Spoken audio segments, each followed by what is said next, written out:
Good morning. Would you please rise in body or spirit and join me in singing There's a River Flowing in My Soul, number 1007 in the Teal Hymnal.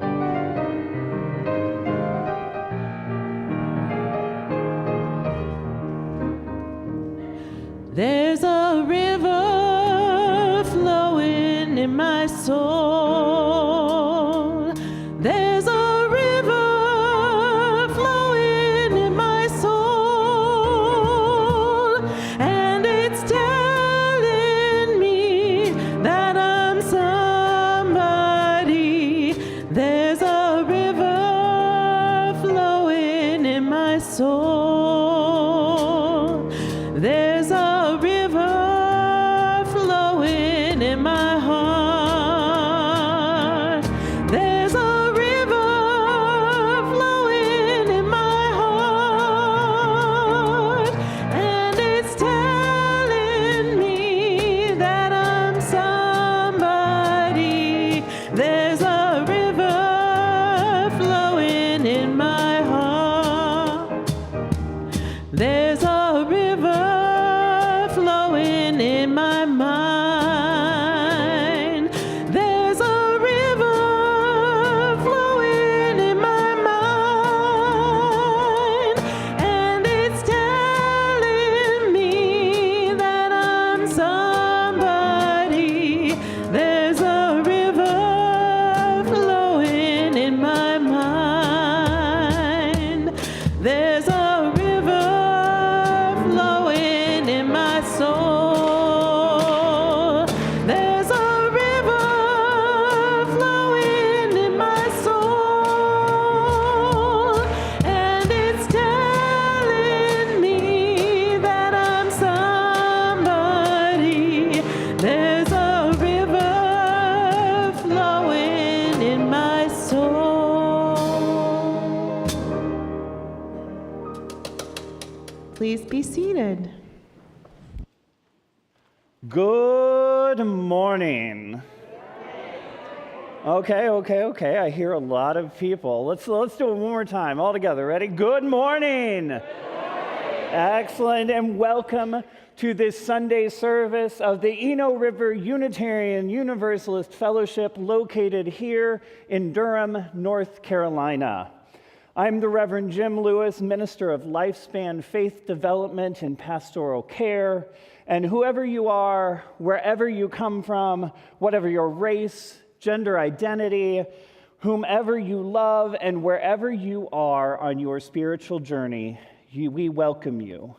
If you are new to this community, and especially if you're visiting with us today for your first or second time, we invite you to rise in body or spirit or with a wiggle of a hand, and please introduce yourself in the chat box also if you're watching on live stream. Is anybody here who's visiting for that first or second time? I see somebody with a hand, thank you, and somebody standing. Oh, excellent. Welcome. Yes, thank you for choosing to spend your morning with us.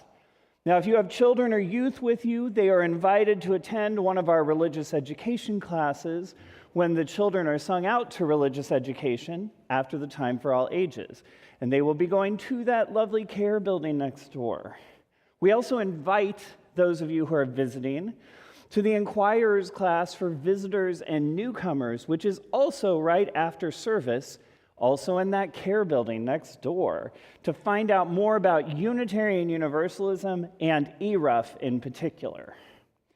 Now, there's always a lot going on here, as many of us know, at ERUUF, both today and throughout the week.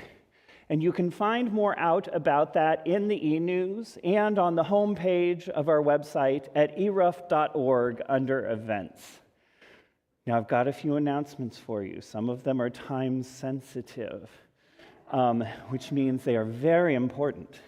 I have been told by very important people that they are very important. So our Pulse survey, you may have heard about this. It's where we ask you, our members and our friends, about your experience at ERUUF over the past year. And our board and our ministers use this information to help guide some of our work in the coming year. This is very important, members and friends. The deadline is March 31st, and if you have not filled it out, we would love for you to fill it out. There's also, if you are interested in becoming a delegate for ERUUF to General Assembly this summer, there's an application on the website and in the e-news, and also that deadline is March 31st. Both of them the end of the month. And coming up, some very important events. Next Sunday, after service, there is a meeting about Article 2. If this is something that you want to know more about, or you are curious about, or have feelings about, please come to that meeting after service next Sunday. Now, after service this Sunday, two big things. There's a pledge campaign celebration after worship in the fellowship hall right across the way. I've seen it's already decorated. It's been decorated for a while. It's so nice to go over there on Sunday mornings. Love the candles and the balloons and the festive feeling. So that's happening right after service. Come celebrate with us our pledge campaign. And directly after that celebration, the Justice Ministry will be hosting a gathering with lunch. This is very important, with lunch. And you can come there to learn about all of our standing justice ministry groups and how you can get involved with the work that they do, both here and out in the world. Now, today's music is provided by music director Wendy Looker, pianist Kate Lewis, with special guest percussionist Beverly Botsford. Thank you very much. Today's tech team is Michelle Sager, John Fellheim, and King Sage, and Jim Van Verth is on sound. Now would be a good time to turn off or place in worship mode any devices you might have on your person. I too am checking. Let us now center ourselves, prepare for this time of worship together. And now we begin.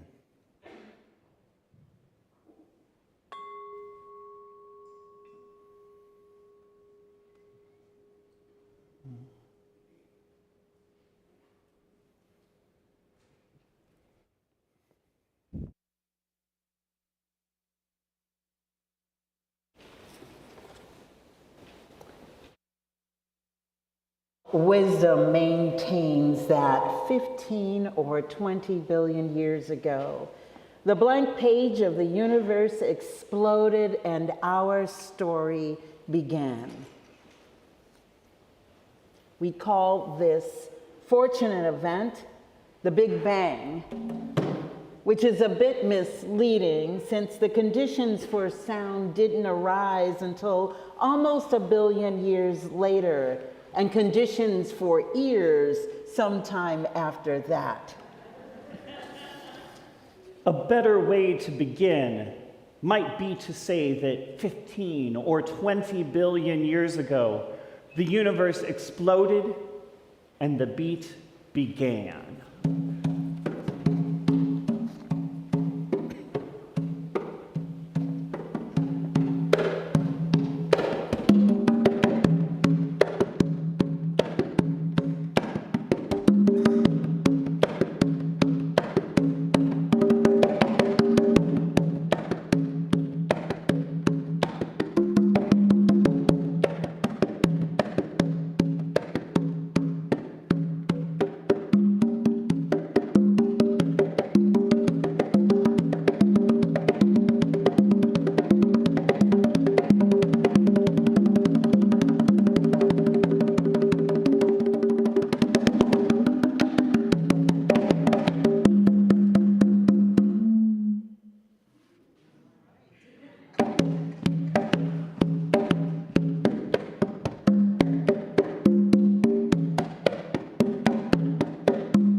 What emerged from that thick soup of neutrinos and protons were rhythmic pulses, vibrating through empty space, keying the formation of galaxies, solar systems, planets,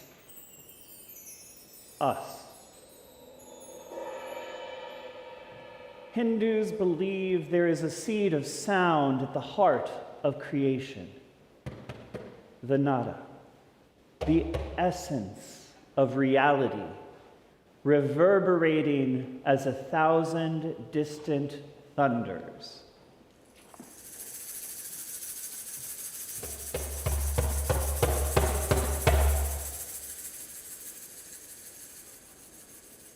In the beginning was noise. And noise begat rhythm, and rhythm begat everything else. Humans arrived and over time developed language. Everywhere we looked, we saw rhythms, patterns moving through time. In the cycles of the stars and the migrations of animals and the fruiting and withering of the plants, we gathered. Rhythm was the heart of mystery. We light our chalice as a reminder of the great mystery at the heart of our universe, the beginning of it all. First there was light, then there was rhythm throbbing with the pulse of time and mystery, and then life, our planet's life, our life. Now let us sing together, make some noise together, and Wendy will lead us. Please rise, embody your spirit, and join us in singing Wo Ya Ya, number 1020 in the Teal hymnal. We are going, heaven knows where we are going, but we know within, and we will get there. Heaven knows how we will get there, but we know we will. It will be hard, we know, and the road will be muddy and rough, but we'll get there. Heaven knows how we will get there, but we know we will. Wo ya ya, wo ya ya, wo ya ya, wo ya ya. We are going, heaven knows where we are going, but we know within, and we will get there. Heaven knows how we will get there, but we know we will. Wo ya ya, wo ya ya, wo ya ya, wo ya ya, wo ya ya ya, wo ya ya ya, wo ya ya ya, wo ya ya ya. Please turn and greet your neighbor.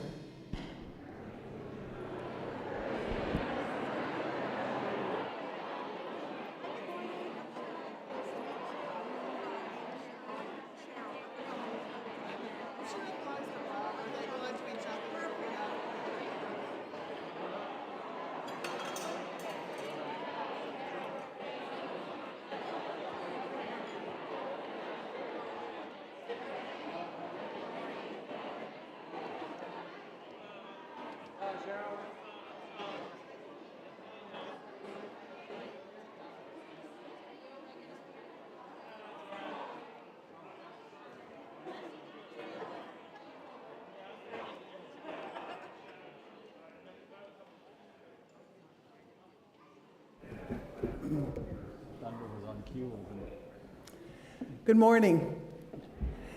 This is the last Sunday in our month-long pledge drive. During the month, you've heard strong messages around our theme, which is Imagine, Co-Create, and Thrive, and you have responded generously. Over 50% of you have increased your pledge. This is the last Sunday, I know you're all sad, that Bob and I will be in the pulpit or manning the table in Fellowship Hall.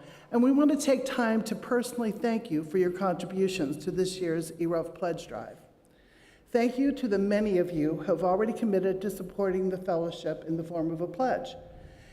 And thank you to those still considering their contribution. Remember, no pledge is too small, and all contributions help support our future dreams. Our hope is that everyone will make a pledge as they are able, and we encourage you to do this by the end of the month, if possible, so that our annual budget setting process can begin in April. We want to thank you for the unique light that each of you brings here. There's a lot of work that goes on behind the scenes each year to make the pledge drive a success. We want to thank the many individuals who contributed their time and talents in support of this year's campaign. When we call your name, please rise in body or spirit.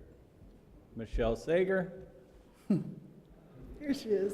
Sean Trimble and John Felheim, our wonderful staff.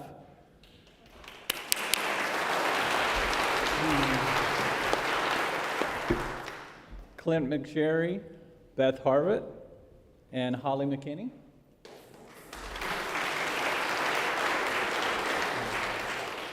Sarah Terry, Trish Lester, and Connie Piercy, as well as Julie Edmonds.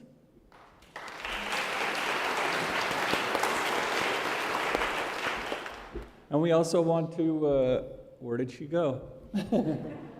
We also wanted to extend a special thank to our ministerial team, Reverend Jacqueline, Reverend Daniel, who's not here today, Reverend Jim, and our music director, Wendy Looker. We heard from a lot of folks that everyone was happy about the messaging that was created this year. And it was beautifully illustrated in the theme of the pledge drive and the messaging in the music. Yeah. I also want to extend heartfelt gratitude to my partner this year, Marietta Goes. She worked on the pledge drive last year, and she brought her sense of joy and excitement to this year, so it has been an honor, Marietta, so thank you. Thank you. Yeah, and it's been fun working with Bob, too, truly. I want to give a special shout out to Tanya Adkins. Where is Tanya? There she is. Tanya co-created the candle table. She sleeved all those thank you cookies. She made the special refreshments, shopped, and was just such an invaluable help. Thank you, Tanya.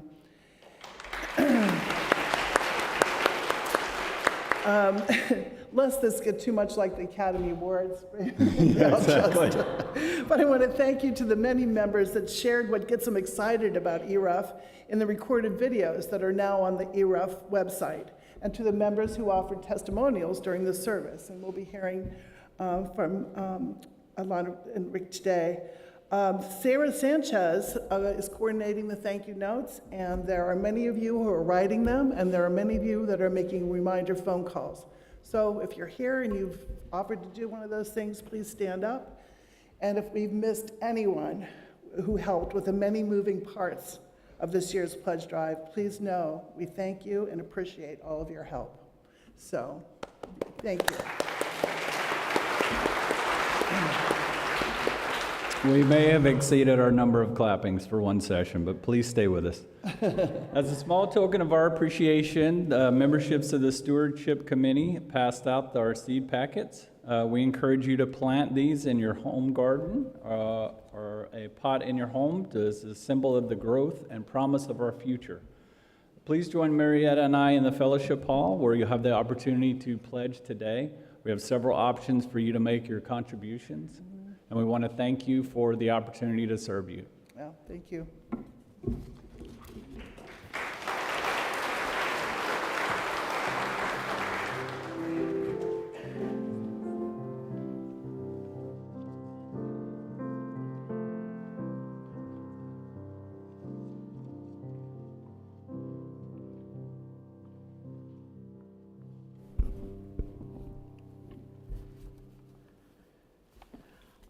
Our daughters were 2 and 6 when Jim Jones and 900 followers of his cult drank the Kool-Aid and died together in Jonestown, Guyana.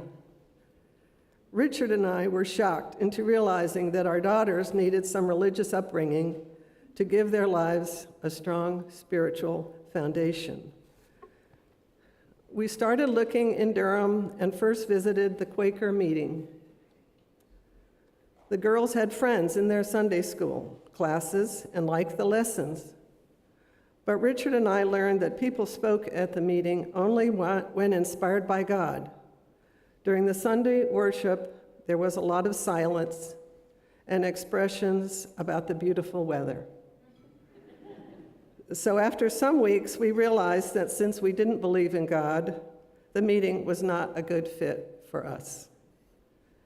Then we visited a United Methodist church where friends were members, and the girls had friends in their Sunday school. All was going well until Easter came along. We realized that since we didn't believe something that was obviously very central to the belief of those in this church, we did not fit in there either. After that, we took a pause in our search until a friend brought us a brochure from a UU congregation they had visited in Boone, North Carolina. After reading the brochure, we looked at each other and smiled. How the brochure described UUism seemed too good to be true. We found there was a UU congregation in Durham and made a beeline for ERUUF, then located in a very modest concrete block building on Sparga Road in North Durham. It was October 31st, 1983, Halloween. Everyone was dressed in Halloween costumes.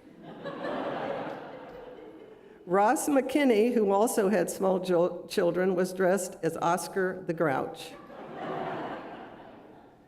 inside a real trash can.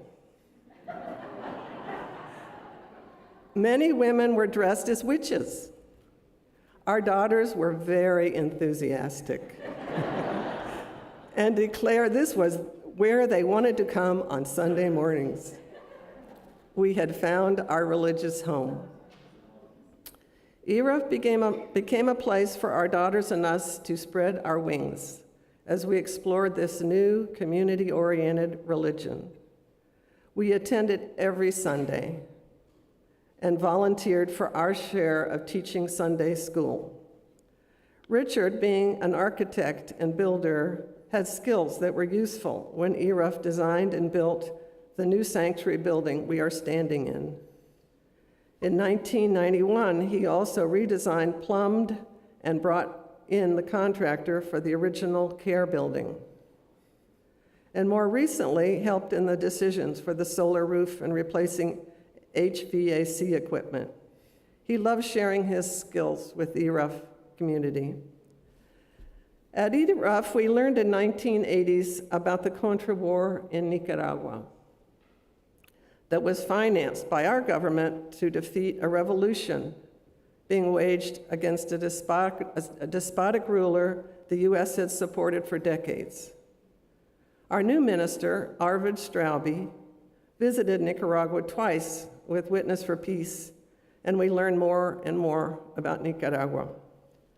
Motivated by what we were learning, we started a study group at ERUUF about U.S. involvement in Central America, using a UU Service Committee study guide. The people attending the study group also came from other congregations.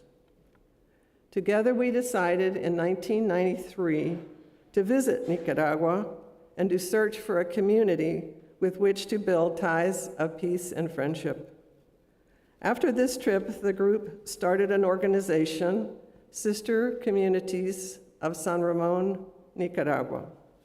SCSRN, as we call it, has supported a rural county comprised of 80 communities in the mountains of central Nicaragua. The group built a coffee farm eco-lodge and created cultural immersion eco-tours to support the local economy and raise awareness of developing world issues in a one-week Peace Corps type experience.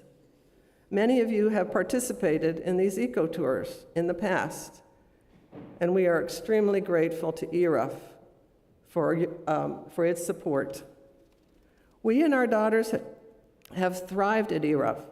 Our oldest daughter told me the other day that she could still feel the water Arvid placed on her forehead during the child dedication ceremony. Our hearts are full of gratitude every Sunday as we participate in the service and feel the power of the message that is woven into each hymn, reading, story for all ages, and sermon. ERUUF has 4 UU ministers who each support and enrich our congregation in many ways. We are also grateful to all the talents and inspiration that are shared by members. How could we be so fortunate?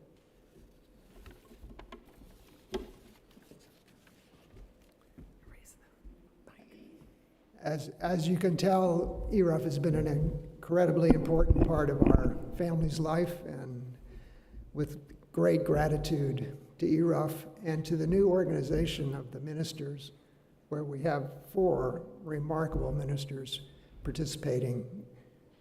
Thank you, ERUUF. Thank you, friends.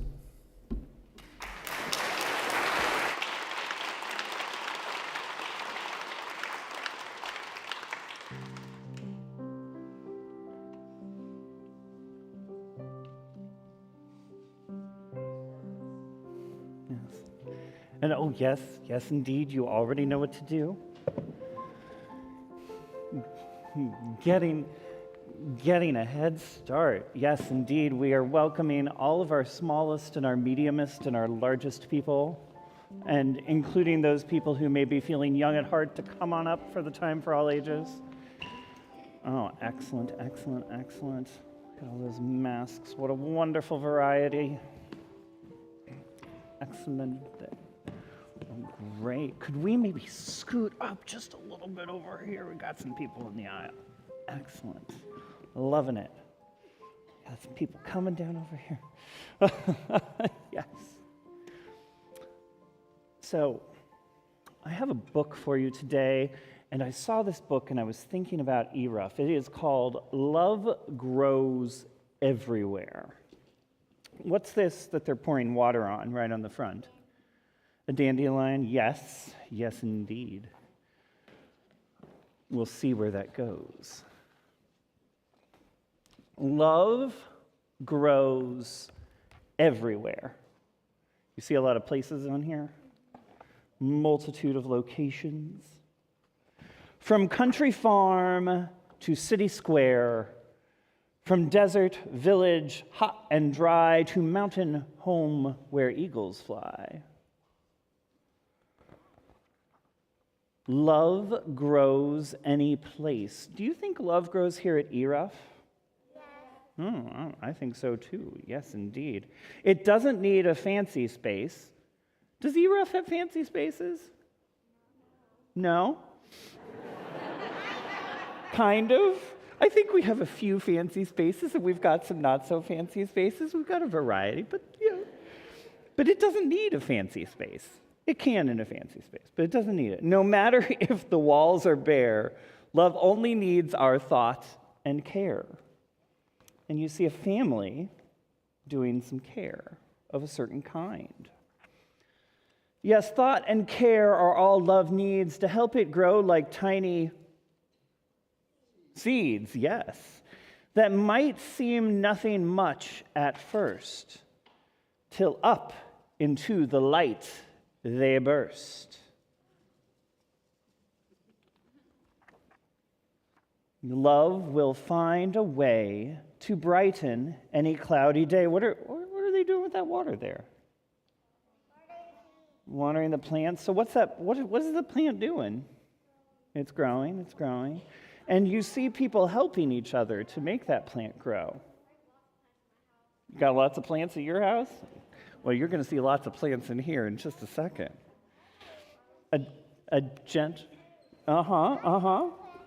You have plants at home too? Yeah, I believe it. How many people here have plants at home? Woo! Lots of plants. I need to take my hand down because I love plants too much to take them home. I don't do well with plants, and I'm glad you all do. We need more. A gentle hug, a perfect kiss, a song to bring back times you miss. A moment shared, a helping hand when things don't turn out quite as planned. A little accident in that picture? A little accident with flower pot. A funny joke to bring good cheer, a kind word whispered in your ear. How many people like funny jokes? How many people like it when somebody tells you something kind? Yeah, that's part of making love grow. Love grows on the street and reaches out to those we meet. A neighbor from across the way, a friend from school who'd like to play. So love grows here at ERUUF too. Does love grow from ERUUF out into the world? It can, yes. But there are others we might see who need our help or charity. As flowers turn toward the sun, love's friendly smile greets everyone. What are they doing here? Helping what? Moving, helping somebody move. For many of the adults here, helping somebody move can be one of the most amazing things you can help your friends do.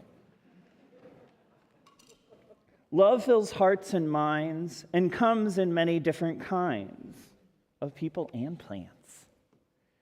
The kind that grows in peace and shade, the kind too bright to ever fade. There's love so great it fills the room. Have you ever met somebody who's really noisy about love and caring? And love that takes its time to bloom. Have you ever met somebody and it took a while to become friends? Yeah. But maybe it happened over time? It was when you moved, yeah. But each is precious from the start, a miracle that melts the heart. Love may hide away when times are hard and skies are gray, when hope seems nowhere to be found or buried under stony ground. Does it happen sometimes that we're in a place where love is and we kind of feel down? That can happen too. But if we're brave, perhaps we'll dare to show how much we really care. Look, there's a little piece of love popping out. Somebody bring in a little bit of love. A kind of magic happens then, and love begins to grow again. Love grows everywhere, enough for all, a gift to share, budding branches, leaves unfurled. Love will make a brighter world. And here we have somebody taking some little pieces of love out to other people in a little wagon. So thank you for this time together, and I want to send you off to really continue your RE, to continue your RE in the care building, and make sure we get there quickly. Go.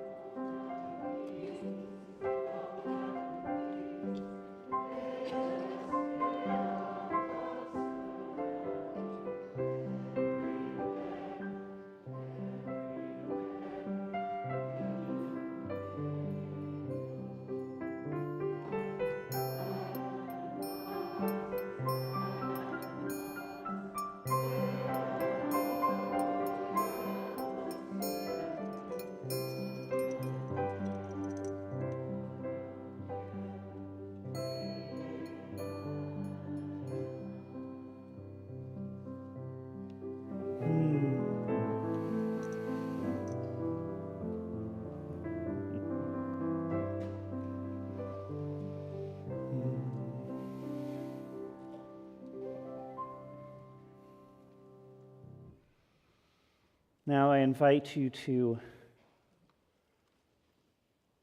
settle in, find a position that's comfortable.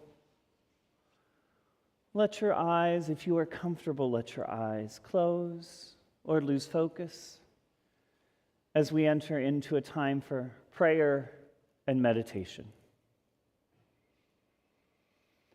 Spirit of life, source of love, bring it here.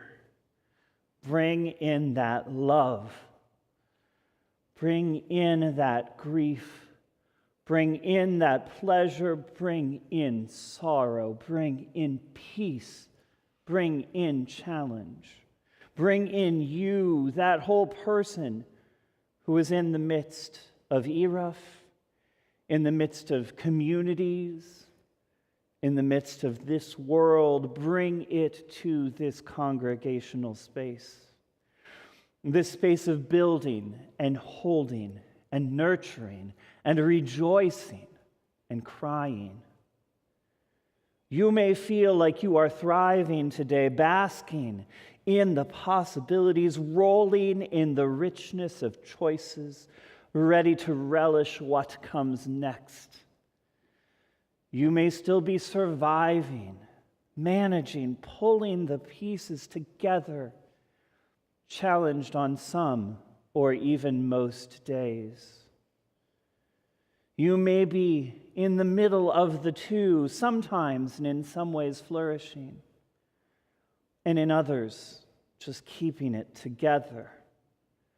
All surviving, thriving, and in between, all are part of thriving community. Because we are all moving between these ways of being.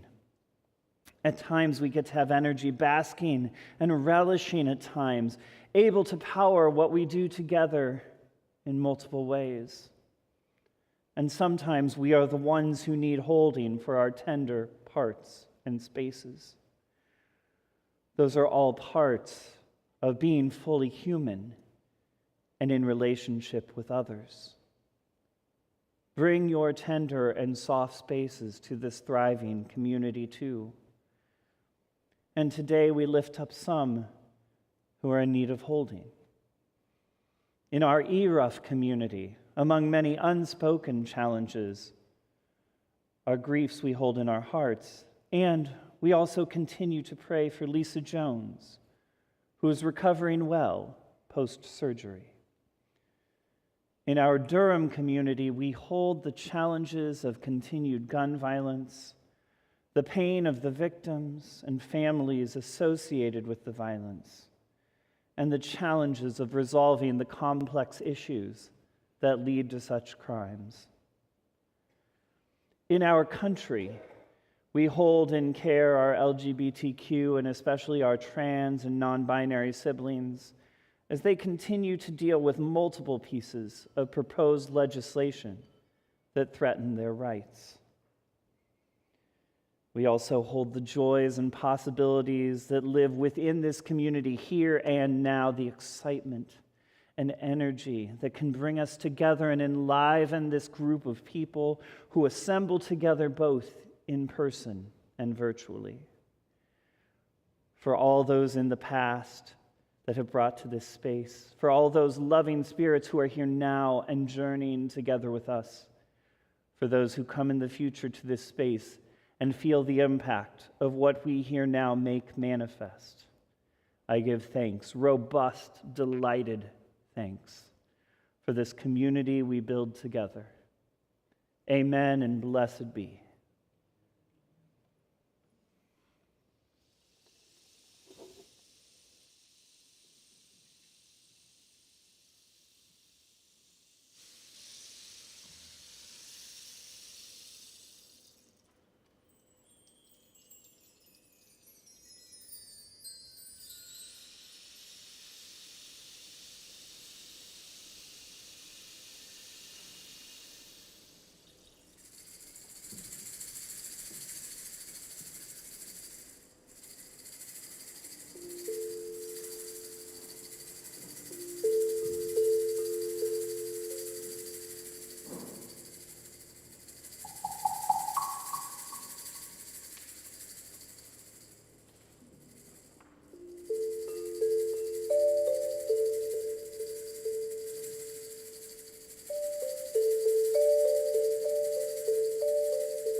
Good morning again. And so as we close out this last week of our pledge campaign, I too do so with great appreciation to Marietta and Bob as our pledge co-chairs. Yes, yay.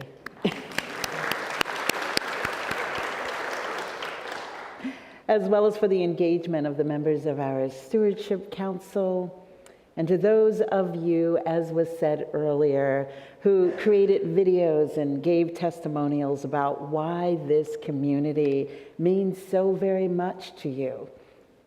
And also, quite importantly, to you who have made or renewed your pledges for the coming year, whatever amounts you are able or moved to do so.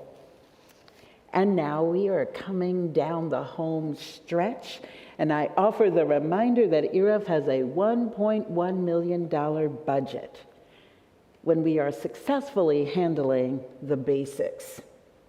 The call for the pledge is for each of us, and no amount is too small. All amounts are meaningful, a meaningful investment in the invitation to imagine the world anew as we have moved out of COVID crisis and COVID surviving. To imagine and even experience ERUUF anew as we have engaged a great many changes these past couple of years, which have included a new ministry as well as a return to our beloved campus with a new multi-platform approach to ministry. I am so happy to see so many of you in person. Those years of an empty sanctuary were really long and barren. And I am always quite thrilled when I hear about the folks who are watching the live stream today or perhaps later this week. And I offer a shout out to all the folks at Carroll Woods, at Crowsdale Village, at the Forest at Duke, and Carolina Meadows.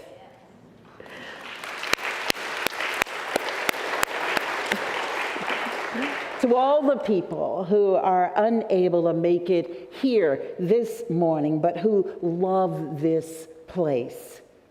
To all of you who are newly discovering ERUUF online, as well as folks from around the country and in other parts of the world, we are quite happy that all of you are able to join us from afar.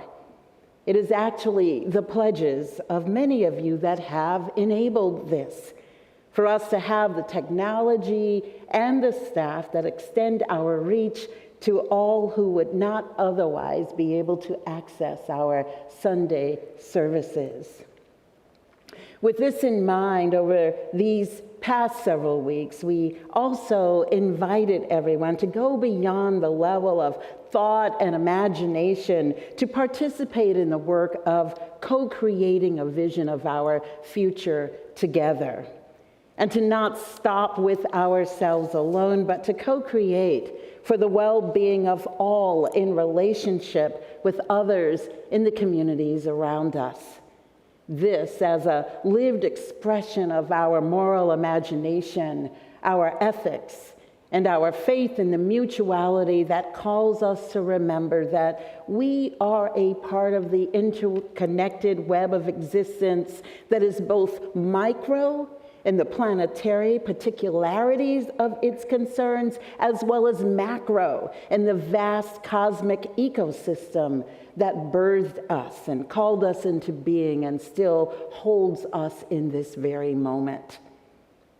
I presented to you the metaphor of a root-bound plant, a most beautiful plant that has so much potential for growth, but because its roots have tightly filled up the pot in which it lives, it has nowhere else to go and will eventually cease to thrive. And so I called for a root-bound pot challenge, one which likened us here at ERUUF to the beautiful plant that appears to be flourishing, yet is actually root-bound in a pot that does not provide us with room enough to do much more than to exist at the level we've been at, and then at some point to eventually cease to thrive.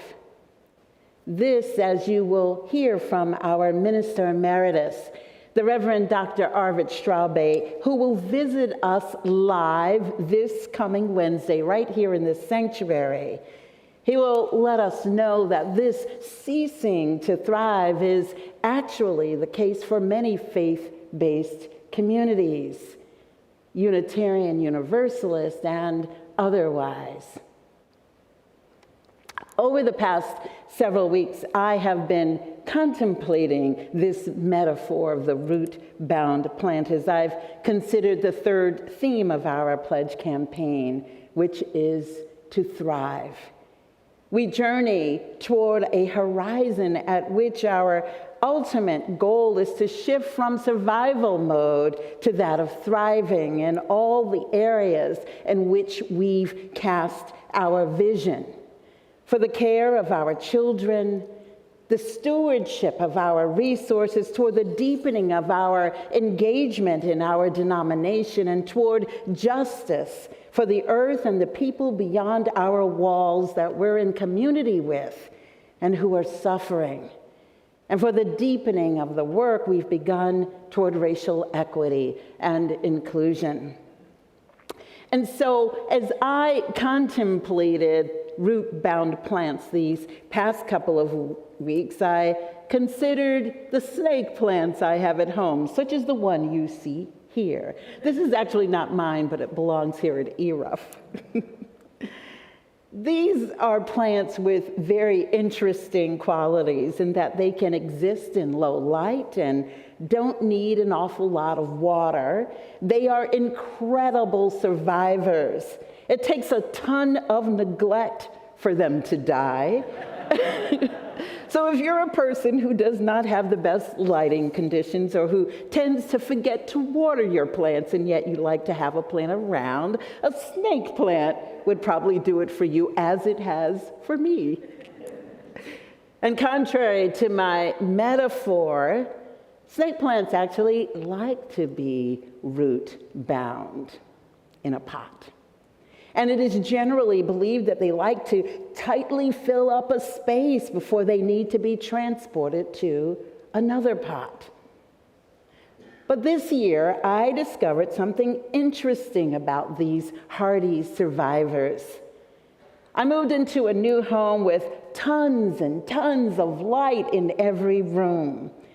My snake plants had not survived the move very well, and I wasn't sure if they would live, but I repotted the plants into larger containers with fresh soil, and combined with all the light they now received, for the first time ever, I saw that the plants were sprouting new shoots, or rhizomes as they're called.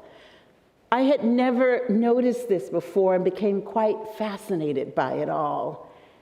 I realized that in unfavorable conditions, these plants would indeed survive, but in great conditions, they clearly flourished.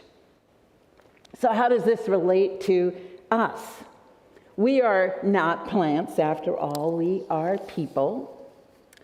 But research has shown that there are several qualities we need for human thriving once our basic survival needs of food, water, shelter, sleep, and clothing have been met.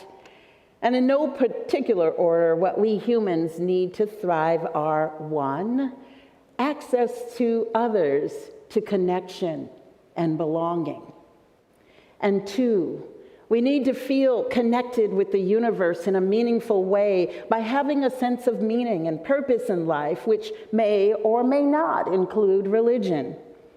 Research has also shown that there's a connection with thriving and practicing one's spirituality through activities such as meditation or prayer or spending time in nature, as opposed to merely having a religion. Also, thriving has been shown to increase when practices such as these are connected with other people in community, like this one. Third is being proactive and facing challenges and obstacles. This allows us to build courage, perseverance, and resilience. And 4 is being curious and motivated in the pursuit of knowledge, ideas, the development of new skills, and learning in general, all of which expands our creativity and our perspective.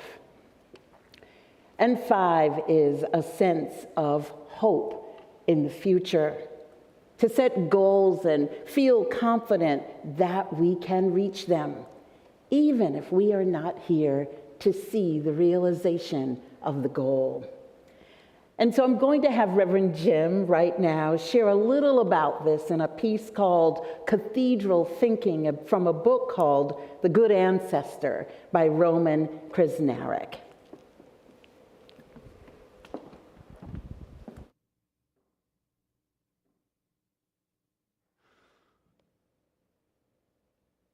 My focus is not on making immediate plans, such as what to have for dinner this evening, or even where to be living in 5 years' time, but on our potential to plan projects with time horizons lasting decades or longer, even beyond our own timelines. If you have any doubts about our ability to do so, walk through the doors of the Ulm Minster, a Lutheran church in southwest Germany, where you will find a foundation stone dated 1377. In that year, the city's inhabitants decided to build a new church under the watchful eye of architect Heinrich Parler the Elder, which they planned to finance themselves through individual contributions. But none of them would ever see the finished building, for it wasn't completed until more than 500 years later, in 1890. Ulm Minster surely ranks as one of the most impressive crowdfunding projects in history. It is also a classic instance of long-term planning, a project that its founders knew would never be finished within their own lifespans. And yet, they embarked on it anyway, driven perhaps by a mixture of spiritual conviction and dogged determination. Its closest contemporary rival is the Sagrada Familia and Antoni Gaudi's fantastical basilica in Barcelona. Begun in 1882, it may be the longest continuous building project in the world today, with completion finally expected in 2026. Gaudi, who worked on the site for the last 43 years of his life, was never an architect to rush things, and would happily have a wall knocked down if he didn't think it looked right. "My client is not in a hurry," he used to say, referring to his divine overseer. The concept of cathedral thinking acts as a shorthand for the kind of long-term vision evident in sacred architecture, but largely absent from politics or business. According to Greta Thunberg, it will take cathedral thinking to tackle the climate crisis. Another popularizer of the concept is astrophysicist Martin Rees, who has pointed out that the far-sighted outlook that inspired the builders of the 11th century Ely Cathedral could not be more different from the prevailing myopia of our current moment. In today's runaway world, we can't aspire to leave a monument lasting 1,000 years, but it would surely be shameful if we persisted in policies that denied future generations a fair inheritance.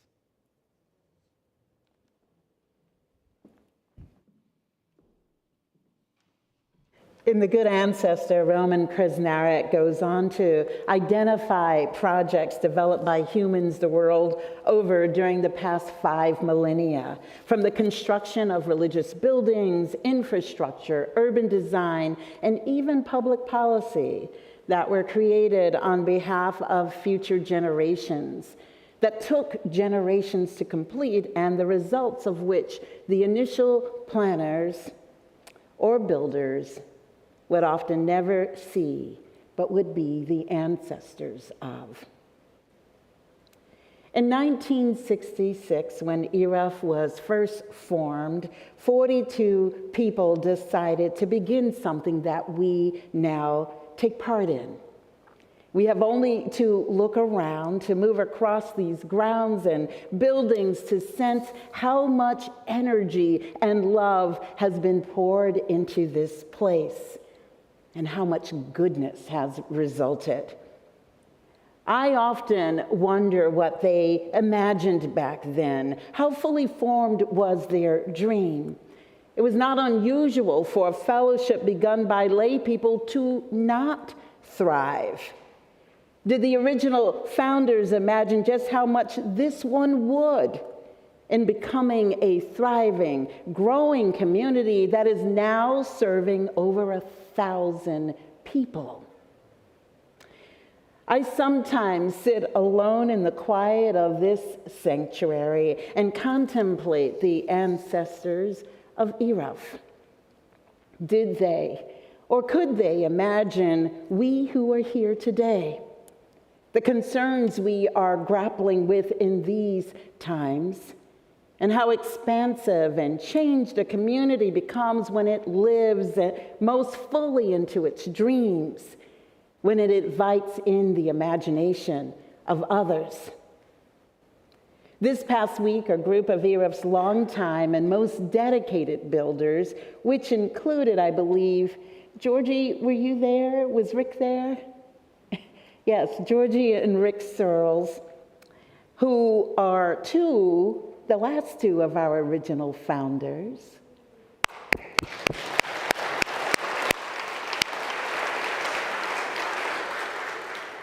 They got together, all of these long-time and dedicated builders, to remember and talk about what has been created these past several decades, which they all played a great part in, and all the goodness that has resulted.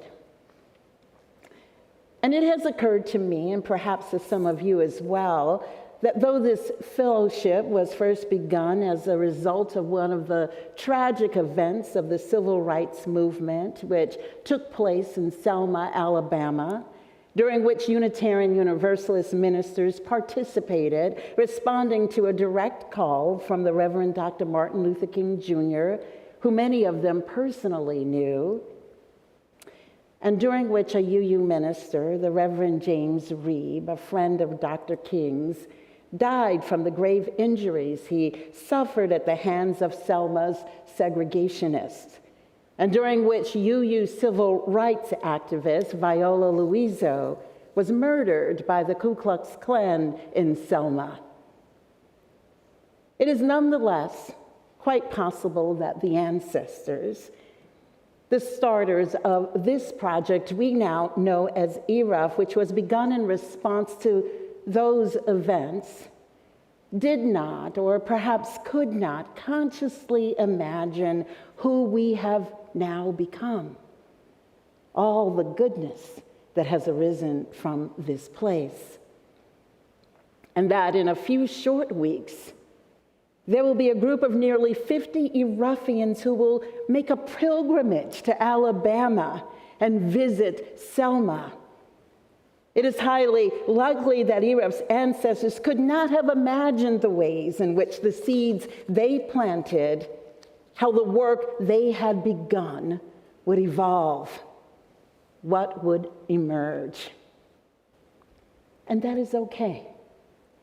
It is both the challenge, the hope, and cause for celebration in our living tradition of Unitarian Universalism, in which who we are and what we hold dear is not revelation that has been sealed shut as with some other religious traditions.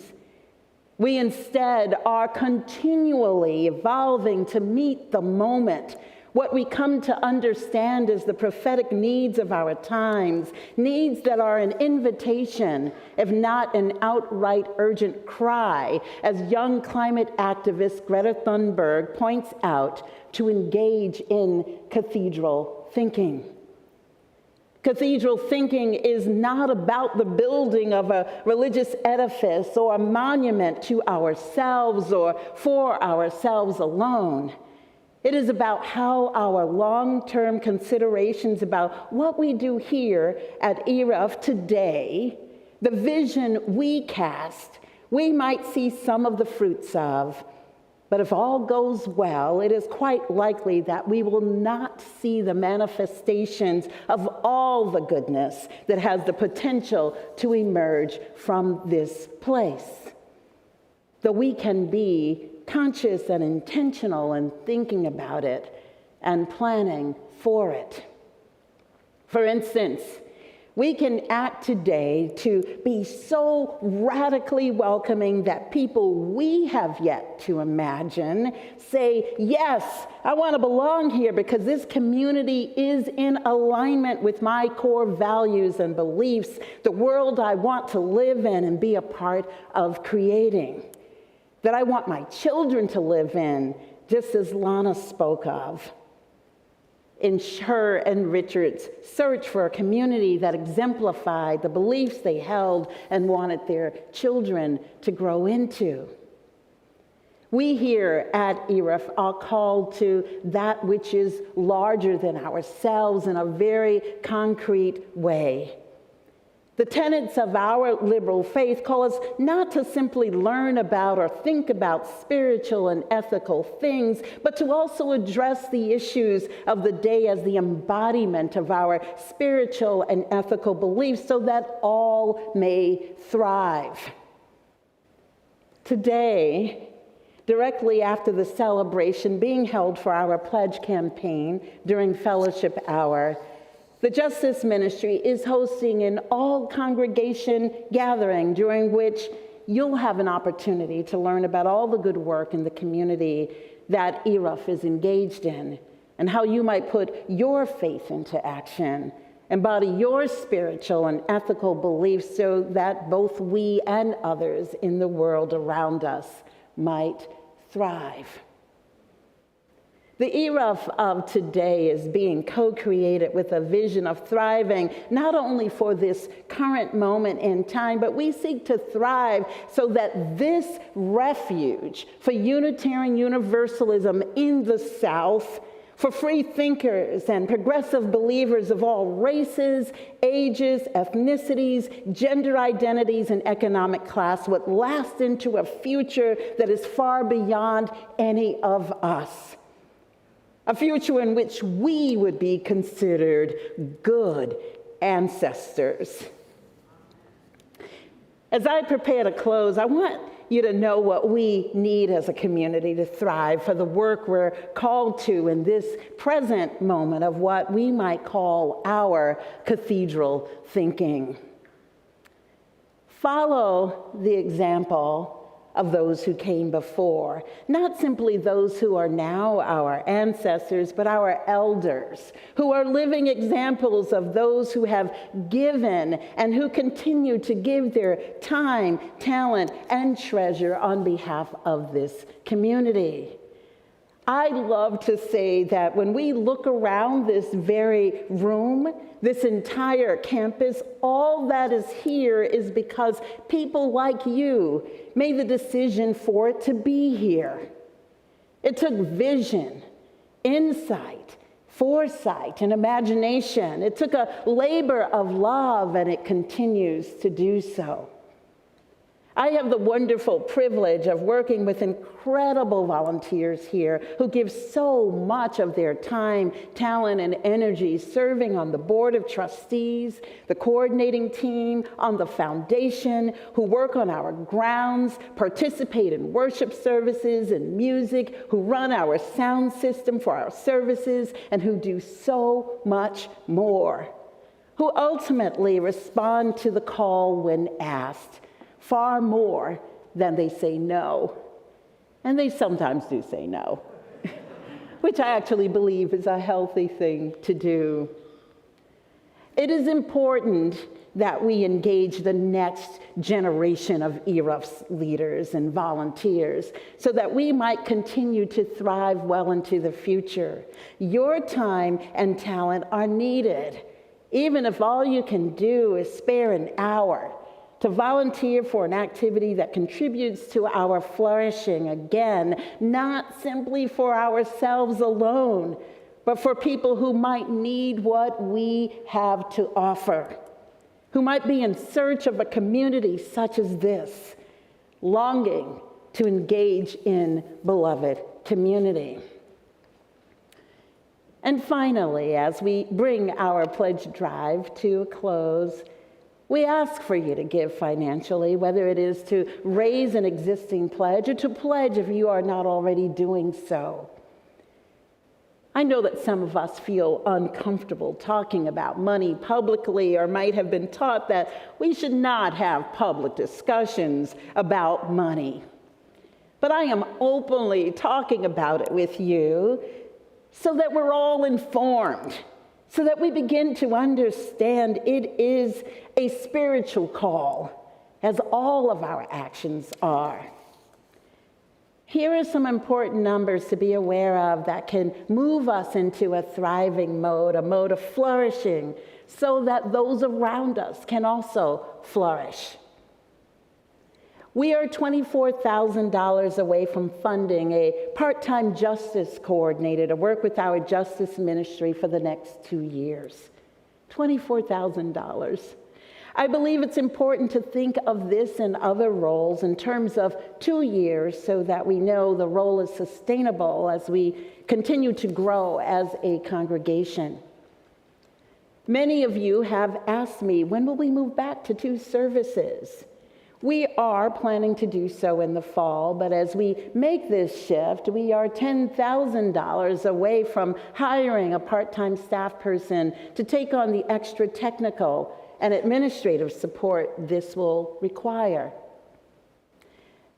And the Board of Trustees, the board that represents you, has requested that we find a way to offer our staff at least a 2% cost of living increase. Now hear me when I say this, 2%.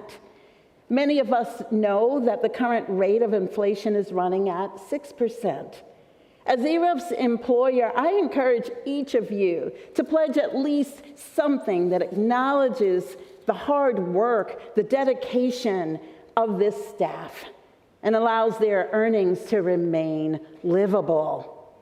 We are a mere $8,000 away from that 2%. And so these are the realities, my friends. I hope everyone will consider them as we aim to thrive. And with this, I leave you with the words of the priest and beloved spiritual teacher, Henri Nouwen, who said, even a seemingly small act of generosity can grow into something far beyond what we could ever ask for or imagine. The creation of a community of love in this world and beyond this world, because wherever love grows, it is stronger than death. So when we give ourselves to planting and nurturing love here on earth, and our efforts will reach out beyond our own chronological existence. May we make it so, my friends. Amen, Ashe, and blessed be.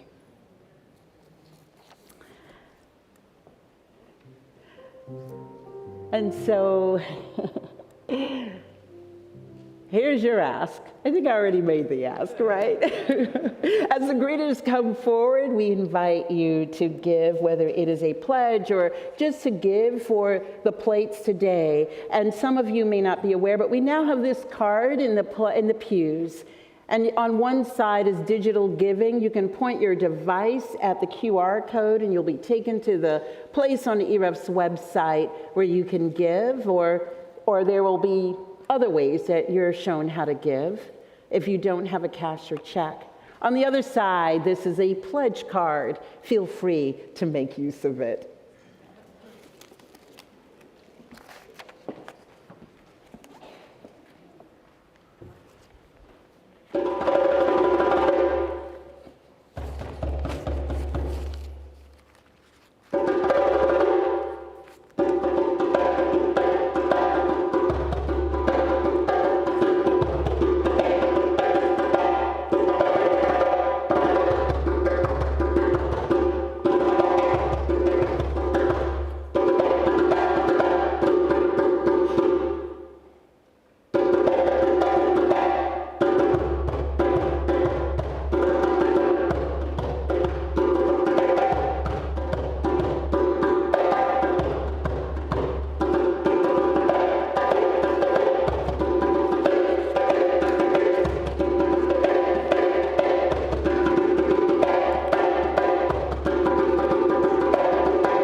We give thanks for all of the gifts of this beloved community and for the powerful percussion of Beverly Botsford.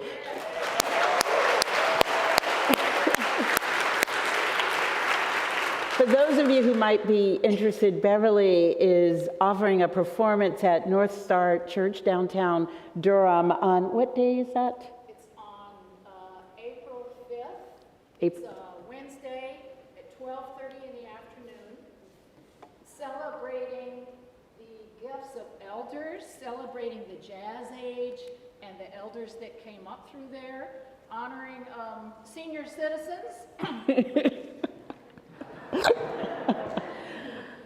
And adding a little twist of Carolina and African rhythmic inspiration. All right. With the band. Well, thank you. So please feel free to partake if you wish. And so now, Wendy will lead us in our closing hymn. Please rise in body or spirit and join me in singing I'm on My Way, number 116 in the gray hymnal.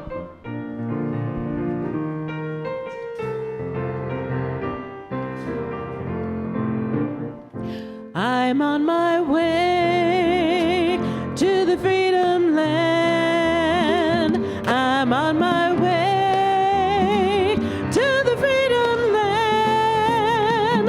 I'm on my way to the freedom land. I'm on my way. Great God, I'm on my way. I ask my come and go with me. I ask my sister, come and go with me. I ask my sister, come and go with me. Come my way, great God, I'm on my way. I ask my brother, come and go with me. I ask my brother, come and go with me. I ask my brother, come and go with me. I'm on my way, great God, I'm on my way. If they say no, I'll go anyhow. If they say no,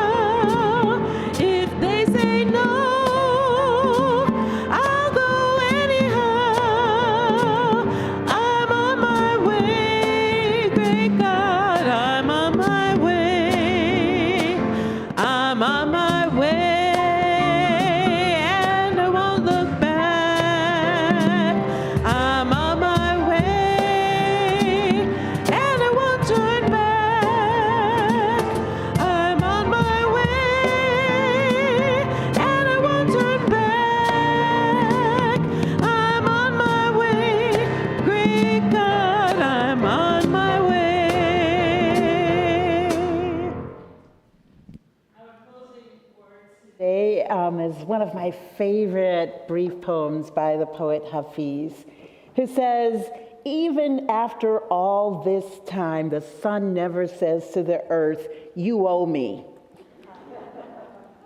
Look what happens with a love like that. It lights up the whole sky. Go in peace, my friends, and go in love. Amen and Ashe.